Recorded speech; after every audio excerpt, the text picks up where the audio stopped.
नमस्ते, मैं हूँ रवीन गौतम और आप देख रहे हैं ब्लंटली स्पीकिंग और हम चर्चा करने जा रहे हैं 20 अक्टूबर से लेकर 24 अक्टूबर के बीच में शेयर मार्केट कैसा रहेगा, तेज होगा, मंदी आएगी या बराबर रहेगा। क्योंकि जो सुभाष जी ने लास्ट वीक आपने देखा होगा, जो रेंज सुभाष जी ने दी थी निफ्टी की रेंज बिल्कुल वहीं पे जाके टिकी जहां सुभाष जी ने उसको कहते हैं ना मार्किंग करी थी। नीचे का भी जो उन्होंने लगाया था वो भी नीचे से वहां नहीं गया और जो ऊपर का उन्होंने दिया था 24,750, तो 24,781 तक वो मार्केट गई और उसके बाद फिर वापस नीचे आ गई। और अभी हम लगातार देख रहे हैं कि जो ट्रंप ताऊ हैं हमारे, ट्रंप दादा, वो कुछ ना कुछ ऐसा करते रह रहे हैं। मतलब मुझे समझ नहीं आ रहा है कि ट्रंप किस तरह से अपने देश को चला रहे हैं, क्योंकि जिस तरह से सुभाष जी ने लास्ट टाइम भी बताया, उसके पहले भी बताया कि भाई वहाँ पे लगातार शटडाउन जारी है। तो किस तरह के तिकड़म के साथ वो सिर्फ अपने यूएस को चलाना चाहते हैं, पूरे देश पे, पूरे विश्व पे राज करने का उनका कोई मन बन रहा है, क्या करना चाहते हैं? क्योंकि उनके जिस तरह के स्टेटमेंट देते हैं, उन स्टेटमेंट्स को लेकर कहीं न कहीं किसी न किसी देश में तनातनी हो जाती है, मार्केट गिर रही है, सब कुछ हो रहा है और सबसे बड़ा नुकसान ट्रंप को यूएस में खुद ही देखने को मिल रहा है, लेकिन उसके बावजूद उनको चीज़ें समझ नहीं आ रही।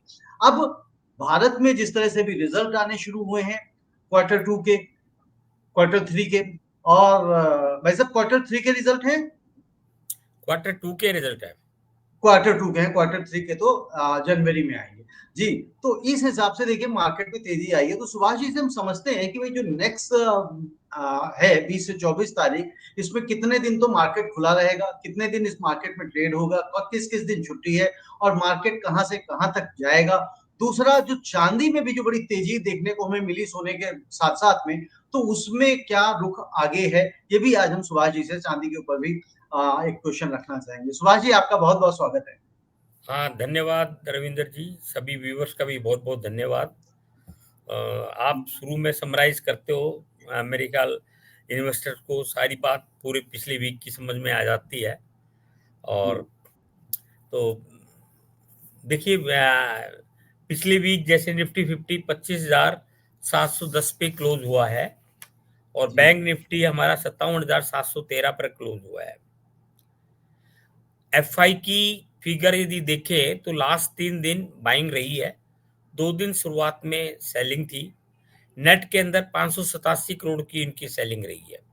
जी, लेकिन डोमेस्टिक इंस्टीट्यूशंस की लगातार पूरे वीक 26th वीक लगातार पूरे 5 दिन बाइंग रही है और नेट में 28,044 करोड़ की बाइंग नेट में रही पूरे वीक। इंडियन रुपी अप्रिशिएट हुआ है, 87 रुपी 97 पैसा 17 अक्टूबर को क्लोज हुआ है और 10 अक्टूबर को 88 रुपी 69 पैसा क्लोज हुआ था। तो 72 पैसा अप्रिशिएट हुआ है, जो कि ये इससे लगता है कि भी इन्फ्लूज मार्केट में है। और एफ आई की बाइंग है, सेलिंग नहीं है नेट में। मतलब नेट में तो सेलिंग है, लेकिन 3 दिन बाइंग है, 2 दिन सेलिंग है, तो एक तरीके से 1 दिन एक्स्ट्रा बाइंग है। तो मतलब वो सेलिंग वाली बात खत्म हो गई है कि है नहीं, पिछले वीक उससे पिछले वीक भी बाइंग रही थी। और डोमेस्टिक इंस्टीट्यूशन की कंटिन्यू सपोर्ट है। और क्रूड के प्राइसेस, पॉजिटिव चीज क्या है, क्रूड के प्राइसेस लगातार डाउनफॉल पे है नहीं। क्रूड के प्राइसेस आप देखो तो ब्रेंट क्रूड के 62.17 रहा है और उसके 58.24 पर जी, बैरल, है ना। डॉलर इंडेक्स 98.54 पर क्लोज हुआ है और गोल्ड एमसीएक्स में 1,27,320 रुपये क्लोज हुआ। तो और फेड रेट की उम्मीद है कट होने की। शटडाउन अभी यूएस शटडाउन अभी जारी है, ये वरी कर रहा है। यूएस चाइना ट्रेड टेंशन बनी हुई है, क्योंकि वैसे अभी नेक्स्ट स्टेटमेंट जो आई थी ट्रम्प जी की, वो ये थी कि भाई उनसे पूछा गया कि भी 100% टैरिफ लगा देंगे क्या। कहता नहीं, ये सस्टेनेबल नहीं है। बाकी इरिटेटिंग है उन्होंने हमारे रेयर अर्थ को जो हम इंपोर्ट करते हैं उस पे उनको तकलीफ है। तो मतलब ये बात कही, लेकिन ये है कि 100% टैरिफ सस्टेनेबल नहीं है, खुद उन्होंने कहा। तो थोड़ी सॉफ्ट स्टेटमेंट आ गई उनकी। यूएस इंडिया का ट्रेड रिलेशन का चांसेस हैं नवंबर से पहले पहले, दोनों तरफ से कोशिश हो रही है। तो हम देखते हैं कि इसमें क्या डेवलपमेंट होता है। 20 अक्टूबर की मार्केट पूरा ओपन है। 21 अक्टूबर को दिवाली सेशन, जैसे हम कहते हैं दिवाली ट्रेड, मुहूर्त, मुहूर्त दिवाली ट्रेडिंग। मुहूर्त ट्रेड, हाँ जी, हाँ वो जी। रहेगा। और बाकी उसका टाइम क्या क्या अभी टाइम निर्धारित हुआ है उसका क्या? लंच के टाइम पे है, एग्जैक्ट टाइमिंग तो मेरे को ध्यान नहीं है, लेकिन ठीक है, लंच के टाइम ठीक है। पे जैसे इवनिंग में होता था वो नहीं जी, है। जी। ओके। और पूरे वीक में निफ्टी 50 1.67% बढ़ा है। जी। और ब्रोडर इंडिसेस फ्लैट है, मतलब मिड कैप फ्लैट है। स्मॉल कैप 0.6% घटा है। इसका मतलब सिर्फ लार्ज कैप ये निफ्टी 50 ये बढ़ा है। तो ये ब्रॉड बेस्ड टोटल नहीं बढ़ा मार्केट। इसमें खास जो बढ़ा है, रियल्टी इंडेक्स 4% बढ़ा है, कैपिटल मार्केट इंडेक्स 4% बढ़ा है, एफएमसीजी इंडेक्स 3% बढ़ा है, ऑटो इंडेक्स 2% बढ़ा है, निफ्टी मीडिया इंडेक्स 2% बढ़ा है, लेकिन आईटी इंडेक्स घटा है 1.8%। मेटल एंड पीएसयू बैंक का इंडेक्स भी घटा है आधा परसेंट। लेकिन इंटरनेशनल मार्केट जो है यूएस का, S&P 500 1.7% बढ़ा है, नेस्डेक 2.1% बढ़ा है, डो 1.6% बढ़ा है। और यूएस के जो वॉल्यूम है वो कम रहे हैं। तो मैंने थोड़ा सा आपको, मैं एक बार समरी करके बता दिया है। नहीं, अब बिल्कुल आप, ठीक है, ये ज़रूरी भी है और सिर्फ़ ये मेरे लिए नहीं है, दर्शकों के लिए हम लोग काम करते हैं, ताकि वही दर्शक जो मार्केट को, शेयर मार्केट को धीरे-धीरे करके जो इस कार्यक्रम को देखते हैं, लगभग 15-1000 लोग मैं देखता हूँ कि वीकली इस कार्यक्रम को देख डालते हैं, तो 15,000 लोगों तक आपकी बात पहुँचती है और 15,000 लोग आपका वेट करते हैं, तो इसका मतलब है कि वो आपकी बात को भी समझ रहे हैं, शेयर मार्केट को सीख भी रहे हैं कि किस तरह से मार्केट काम करता है।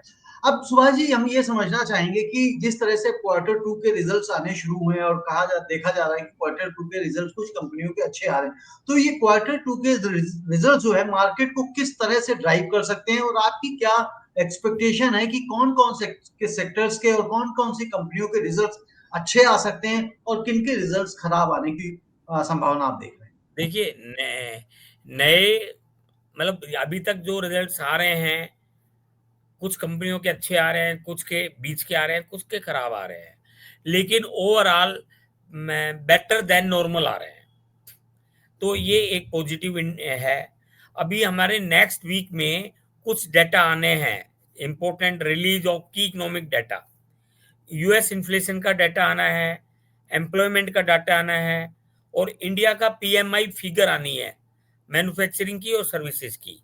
ये हमें देखने पड़ेंगे। हमें लगता है कि पीएमआई की फिगर एनकरेजिंग ही आनी चाहिए, नेगेटिव नहीं आनी चाहिए। और कॉर्पोरेट रिजल्ट से रियल चीज क्लियर होगी, क्योंकि अल्टीमेट कॉर्पोरेट अर्निंग कैसे है। अभी भी हम हमारा मार्केट थोड़ा सा कॉस्टली माना जा रहा है। यदि कॉर्पोरेट रिजल्ट्स बेटर आएंगे तो वो ठीक रहेगा। और ठीक है। मार्केट में बुलिश सेंटीमेंट बना हुआ है नहीं? जैसे, तो सुभाष जी, ये जो क्वार्टर टू के रिजल्ट्स हैं क्वार्टर वन से तो फिर बेहतर हुए ना, क्योंकि क्वार्टर वन के तो लगभग हाँ जी, सारे के सारे खराब थे। क्वार्टर वन से क्वार्टर टू बेटर है, और क्वार्टर टू से क्वार्टर थ्री, क्योंकि जो जीएसटी का जो इम्पैक्ट है और ये फेस्टिवल सीजन का जो इम्पैक्ट है वो नेक्स्ट क्वार्टर में आएगा। तो ये फेस्टिवल में डिमांड अच्छी मानी जा रही है नहीं? ओके। मार्केट में चलिए। बाइंग है। अर्बन अर्बन कंजम्पशन बढ़ी है, रूरल कंजम्पशन तो पहले ही बढ़ी हुई थी। जी। मॉनसून जैसे मैंने बताया ठीक रहा है, जीएसटी कलेक्शन भी ठीक रहा है, और उम्मीद है कि कॉर्पोरेट रिजल्ट्स भी भी अच्छे सेकंड आएंगे, क्वार्टर क्योंकि के भी देखिए ठीक आएंगे। जी, रिलायंस के भी रिजल्ट्स काफी जैसे अच्छे रिलायंस आए, का प्रॉफिट बढ़िया आ में गया रही। है, रिलायंस का बढ़िया आ हाँ, गया है रिजल्ट। टीसीएस भी अच्छा आया। हाँ जी। जी। अब सुभाष जी एक चीज और बताइए कि जिस तरह से हम जब ये रिजल्ट्स की बात कर रहे हैं, अभी हमने देखा कि टाटा में बड़ा उतार चढ़ाव लगा हुआ है पूरी ओवरऑल कंपनी में, कि उसके जो बड़े मुखिया लोग हैं वो भी सरकार से आके मिले। और लेकिन अभी मैं उस पे ना जाके सिर्फ इस पे बात करना चाहता हूँ, जो टाटा मोटर्स है, टाटा मोटर्स के जो भी रेट्स कट हुए, क्या जिस तरह से वो कंपनी दो भागों में विभाजित हुई, यानी कि कॉमर्शियल व्हीकल और पैसेंजर व्हीकल्स में, तो इसका आगे फ्यूचर हम किस तरह से देख रहे हैं टाटा मोटर का? और टाटा मोटर में जो शेयर हैं वो पैसेंजर के ज्यादा अच्छे रहेंगे या कॉमर्शियल के? देखो, डीमर्ज के बाद है ना, मेरे ख्याल टोटल मार्केट कैप दोनों कंपनी मिलाकर पहले से बेटर रहेगा। और जो मोनेटाइजेशन क्या होता है कि जब दो वर्टिकल होते हैं और वो एक ही कंपनी के अंडर आता है, तो दोनों में इनएफिशिएंसी आ जाती है। लेकिन जब दो जो वही चीज जब दो भागों में बढ़ जाती है, तो पब्लिक भी और उसकी मॉनिटरिंग भी बेटर होती है। और ये हमें पॉजिटिव माना जा रहा है कि इनका जो ओके। डीमर्जर है, टोटल मिला के जो इन्वेस्टर को बेटर प्राइस पड़ेगी और उसका बेटर यानी सोचा कि जा रहा है। यानी कि यानी कि मार्केट जो है ना, टाटा मोटर पैसेंजर और टाटा मोटर कॉमर्शियल दोनों की बेहतर होगी। और अगर ओवरऑल कंपोजिट शेयर की वैल्यू देखेंगे तो आने वाले समय में उनसे बेहतर ही निकल जाएगी। बिल्कुल बिल्कुल बेहतर ठीक है। निकलेगी। तो बिल्कुल। अब सुभाष जी हम आपसे रेंज को समझें कि अगले वीक मार्केट में क्या रेंज रहेगी, तो उससे पहले थोड़ा सा मैं चांदी के विषय में भी समझना चाहता हूं, कि दर्शकों को बड़ा क्यूरियोसिटी है कि भाई चांदी में ऐसा क्या कारण रहा कि इतनी तेजी चांदी में आ गई, जो पिछले कई वर्षों से, मतलब दशकों से इतनी तेजी कभी भी देखने को नहीं मिली। देखो, गोल्ड और सिल्वर दोनों तेज हुए हैं। मैं 60% के करीब दोनों बढ़ गए हैं। और कल जी। तो थोड़ी डाउन भी रही थी, चांदी भी और गोल्ड भी। और लेकिन यह है कि जो गोल्ड ईटीएफ है और सिल्वर ईटीएफ है, उसमें काफी इन्वेस्टमेंट हो रही है। जो पब्लिक एट लार्ज है ना, वो फिजिकल गोल्ड की बजाय ईटीएफ लेते हैं। क्योंकि जब आप फिजिकल गोल्ड लेते हो, उसकी डिलीवरी उठाते हो, तो आपके टैक्सेस पड़ जाते हैं। लेकिन जब आप इलेक्ट्रॉनिकली कोई चीज लेते हो, गोल्ड और सिल्वर, तो उसमें टैक्सेस नहीं पड़ते। और आपकी होल्डिंग कॉस्ट, लोकर में रखने की कॉस्ट, उसकी सिक्योरिटी की कम कॉस्ट, कम हो जाती है। बाइंग की कॉस्ट, सेलिंग की कॉस्ट, ये सब चार्जेस पड़ जाते हैं। उसमें ईटीएफ में ऐसा नहीं है। तो बहुत नहीं है। इजी है और आप कितना भी खरीद सकते हो, बेच सकते हो। और सेंट्रल बैंक की बाइंग तो बनी हुई है। क्योंकि जैसे मैंने पिछले अपनी स्पीच में बताया था कि गोल्ड डॉलर का एज ए ट्रेजरी बॉन्ड बिक रहा है और सेंट्रल बैंक इसको खरीद रहे हैं। तो इससे इसमें डिमांड बढ़ रही है गोल्ड और सिल्वर की। लेकिन थोड़ी स्पेकुलेशन भी है। जो बुल पार्टी है वो अभी हावी है गोल्ड, क्योंकि जो आम इन्वेस्टर है वो फिजिकल उसमें इलेक्ट्रॉनिक वे में इन्वेस्ट कर रहा है। और सेंट्रल बैंक की भी डिलीवरी उठ रही है, तो मैन्युफैक्चर तो ये कम ही होता है। और चांदी में तो खासकर आजकल सोलर पैनल में बहुत लग रहा है, इलेक्ट्रिकल व्हीकल में लग रहा है, स्मार्टफोन के अंदर लग रहा है नहीं, बैटरीज में लग रहा है। तो इसके इंडस्ट्रियल यूजेस काफी हैं। तो इसकी वहां पर भी डिमांड अच्छी खासी चल रही है। सेमीकंडक्टर में भी यूज होता है। और दोनों के अंदर इस तरह से डिमांड है कि सेंट्रल बैंक की बाइंग भी है और अपना इसमें भी है। तो इसलिए ये बढ़ रहा है। लेकिन मैं ये कहूंगा कि कोशिश रहे, क्योंकि जब भी कोई चीज तेजी से बढ़ती है, तो उसका नीचे जाने के चांसेस भी बढ़ जाते हैं। तो ऊपर से टॉप से 25-30% जब भी टूटेगा, तो मेरे ख्याल टूटना चाहिए। और वो कब टूटेगा, ये इसकी डेट कोई डिसाइड नहीं कर सकता। क्योंकि अभी तक तो डिमांड बनी हुई है, फंडामेंटल भी डिमांड सही है। और टेक्निकल आप देखो, तो जब इसमें भ्रम टूटेगा, तो जो हमारे उसके अंदर ईटीएफ के अंदर जो गोल्ड और सिल्वर भरे पड़े हैं वो भी सेलिंग में आ जाएंगे। तो ये अभी इन्वेस्टर जो है इस रेट्स के तो ऊपर सुभाष जी, कोशिश जी, रहेंगे। कॉशियस रहे। तो सुभाष जी, जिस तरह से आपने कहा कि 25-30% की टूट हो सकती है, गिरावट आ सकती है, करेक्शन हो सकता है, तो ये सिर्फ चांदी के लिए आप कह रहे हैं या गोल्ड में भी ये पॉसिबिलिटी है? तो गोल्ड और सिल्वर दोनों में। दोनों में। हाँ तो जी। यानी कि एक तरह से अब जो जिस तरह से हम लोग शेयर मार्केट के लिए कहते हैं, कहते आ रहे हैं, अभी भी आपने दोबारा से कहा कि ओवर वैल्यूड हो गया है, जो पहले भी ये एक्सपेंसिव था फिर से एक्सपेंसिव हो गया है। तो क्या गोल्ड भी अब ओवर वैल्यूड और सिल्वर भी ओवर वैल्यूड हो चुकी है, अब यहाँ पे जाके बाइंग नहीं बनती है? नहीं रविंदर जी, ये कहना बहुत मुश्किल है, ओके। क्योंकि कि ओवर वैल्यूड है या नहीं जी। है नहीं, ये कहना बहुत मुश्किल है। क्यों? देखिए, जब तक कोई चीज चल रही होती ना, तो उसको रोकना बहुत मुश्किल होता है, गोल्ड और सिल्वर ओके। इसमें। क्योंकि ये पता हो कि ये गिरेगी तो बहुत लोग इसमें प्ले करेंगे। हाँ, ये शॉर्ट तो कर देंगे। शॉर्ट कर देते हैं उसको, और वो बुल जो है उसके लिए वो ट्रिगर मिल जाता है उनको बढ़ाने का। निकल में। जी, जी, हाँ, जी, जी। तो ठीक है, ये मैं बिल्कुल ठीक नहीं है कहूँगा। सुभाष जी, यानी कि ये कहना भी मुश्किल है कि अभी ये ओवर वैल्यूड हुआ है या नहीं हुआ है, लेकिन करेक्शन की संभावना जरूर है। करेक्ट, और वो कब प्रोसेस होगी होने की इसका पता नहीं। संभावना है। प्राइस है ना, हाँ, सस्टेनेबल कम लग रहे हैं, लेकिन कम लग रहा है। कहना बहुत डिफिकल्ट है। बिल्कुल ठीक है। अब सुभाष जी ये बताइए कि जो नेक्स्ट वीक अगर हम देखें, निफ्टी कहाँ जाता हुआ देख रहे हैं? क्या ये अब 700 के पार जाएगा, 26,000 पहुंचेगा? देखो, ये 25,400 से 26,400 ऑल टाइम हाई पहुंचने की उम्मीद है नहीं। पिछला ऑल टाइम हाई 26,277 था मेरे ख्याल किसी टाइम में। तो जी। अब ये 26,400 तक जा सकता है। जी। 25,400 से 26,400। और बैंक निफ्टी 57,713 पर क्लोज हुआ था, तो 56,800 से 58,800 की रेंज के अंदर रह सकता है 56,800 से लेके 58,800 बैंक निफ्टी। Bank Nifty. और निफ्टी आपने दिया निफ्टी 25,600 फिफ्टी से है पच्चीस हजार 26,400। चार सौ से 25,400 से 26,400।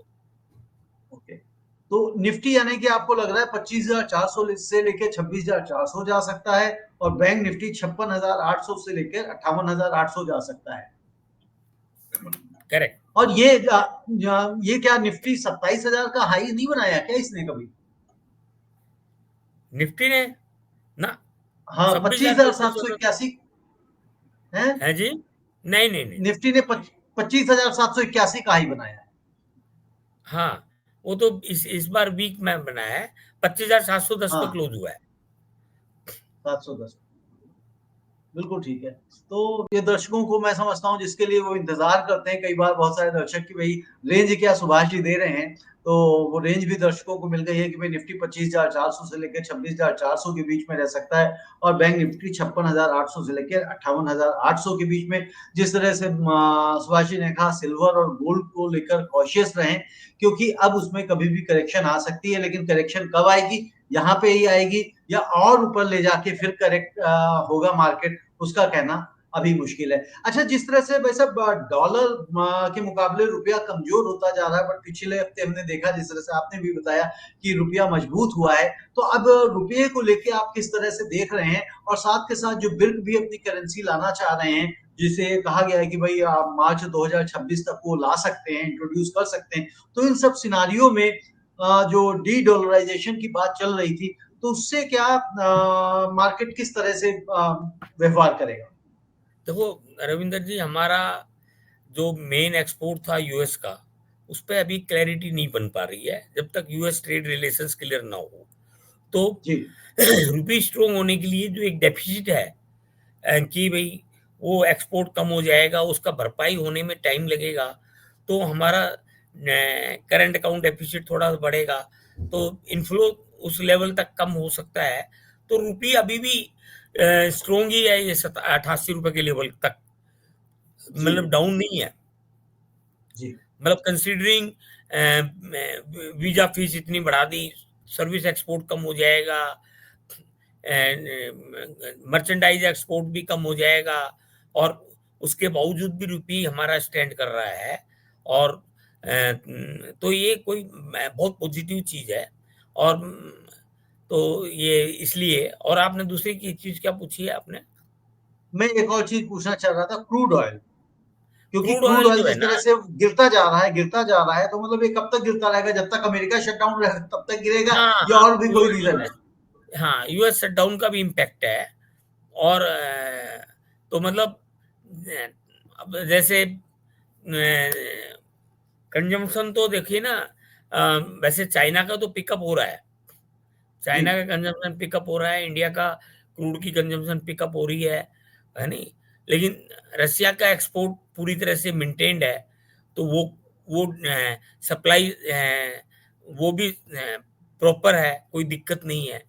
तो बाकी जी, इसलिए सप्लाई ठीक है, और कोई ओके, डिस्ट्रप्शन सी के अंदर नहीं है, तो इसलिए भी पीछे डिस्ट्रप्शन था उनका, यानी वो वार होने से राइट, इजराइल के जी। साथ, तो वो बंद हो गया है, तो ठीक है। तो अब इसलिए सुभाष जी एक चीज और बताइए, जैसे ट्रम्प ने भी पीछे कह दिया था, क्योंकि आप जानते ही हैं, हम लोग बार बार भी पहले भी मैंने ओपनिंग में कहा ही है कि भाई ट्रम्प कुछ भी बयान दे देते हैं, कोई भी बात करते थे। तो जो भी ट्रम्प ने कहा कि भाई मोदी जी से बात हो गई है और वो रशिया से तेल नहीं लेंगे, जबकि फिर इंडिया ने उसको काउंटर किया कि हमने ऐसी कोई बात नहीं कही है। तो क्या ऐसी संभावनाएं बन सकती हैं कि अब इंडिया से रशिया मतलब इंडिया रशिया से तेल लेना बंद कर सकता है या कम कर सकता है? देखो, इंडिया ने कभी ऐसा नहीं कहा ट्रम्प जी को कि भी हम रशिया से ऑयल परचेज करना बंद कर देंगे। हाँ, ये है कि वो यूएसए से भी अपनी परचेजिंग बढ़ा सकते हैं, ऑयल की परचेजेज, एनर्जी की परचेजेज, और रसिया से भी मेंटेन रखेंगे, कम या ज़्यादा फिगर हो सकती है। लेकिन और इतनी ओपनली कोई हम रसिया को साथ बंद कर देंगे, न इंडिया कह सकता है, न कहना चाहेगा, न इंडिया के ये लिए इस तरह से किसी कंट्री के कहने से हम अपनी परचेज और सेल किसी के कहने से न तो करते हैं न छोड़ते हैं। तो वो बात इंडिया के स्वाभिमान के हिसाब से भी सही नहीं है। तो ये नहीं लगता कि प्राइम मिनिस्टर मोदी जी ने ये बात कही हो ट्रम्प को। अब क्या मिसअंडरस्टैंडिंग है, क्या समझने में कन्फ्यूजन है, नहीं, अगर ये कही भगवान होती जाने। तो आई थिंक इंडिया काउंटर नहीं करता, बट इंडिया ने उनको हाँ, काउंटर किया है, तो कही जिसका होती मतलब तो है इंडिया कभी काउंटर नहीं करता, वो काउंटर मान नहीं लेता। करता। बिल्कुल, हाँ जी। बिल्कुल। तो सुभाष जी, मैं समझता हूँ दर्शकों के लिए आज इतना काफी है, और इतना बड़ा सारा ज्ञान आज हमने बड़ी अलग अलग उस पे सेगमेंट्स पे चर्चा कर ली। आज हमने पहली बार अपने शो पे चांदी के ऊपर भी चर्चा कर ली, और मैं समझता हूँ चर्चा करनी बनती भी थी, क्योंकि दर्शकों ने कई बार लिखा पीछे कि भाई आप चांदी पे नहीं बात करते हैं, गोल्ड पे बात नहीं करते हैं, क्रूड ऑयल पे बात नहीं करते हैं, बल्कि अलग लास्ट वीक हमने आपने अपने आप सेक्टर्स के ऊपर बात करी थी, और बीच बीच में करते भी रहे हैं, तो उसमें भी कुछ लोगों ने कमेंट्स डाले थे कि भाई सेक्टर्स के ऊपर भी अगर सुभाष जी अपनी ओपिनियन दिया करें तो ज्यादा अच्छा है। तो हमने कहा भाई पूरा सुना करिए कार्यक्रम हमारा, तो आपको हाँ, सारी चीजें मिल जाएंगी। तो कई बार वो जो रेंज के चक्कर में कुछ लोग लगे रहते हैं, और दर्शकों से हम लोग हमेशा कहते हैं कि जो सुभाष जी रेंज शेयर करते हैं, ये हम किसी भी तरह की बाइंग या सेलिंग या ट्रेडिंग के लिए आपको नहीं देते हैं, बल्कि आपकी अवेयरनेस के लिए देते हैं। और यदि आप कुछ भी ट्रेड करना चाहते हैं, कोई इन्वेस्टमेंट करना चाहते हैं, तो आप अपनी वित्तीय सलाहकार से सलाह अवश्य लें। और यदि आपके पास कोई फाइनेंशियल एक्सपर्ट नहीं है, सलाहकार नहीं है, एडवाइजर नहीं है, आप एसएमसी ग्रुप से भी संपर्क कर सकते हैं। सुभाष जी, आपका बहुत-बहुत धन्यवाद धन्यवाद जुड़ने के लिए रविंदर हमेशा। जी। सभी व्यूअर्स का बहुत-बहुत धन्यवाद। सभी व्यूअर्स को हैप्पी दिवाली, हैप्पी धनतेरस, सभी का हार्दिक शुभकामनाएँ। हार्दिक शुभकामनाएँ। मेरी तरफ से भी सभी को दीपावली की बहुत-बहुत शुभकामनाएँ, और इस वक़्त रात के 11:30 हो रहे हैं धनतेरस वाले दिन, जब हम इसे रिकॉर्ड कर रहे हैं। बहुत-बहुत धन्यवाद सुभाष। धन्यवाद।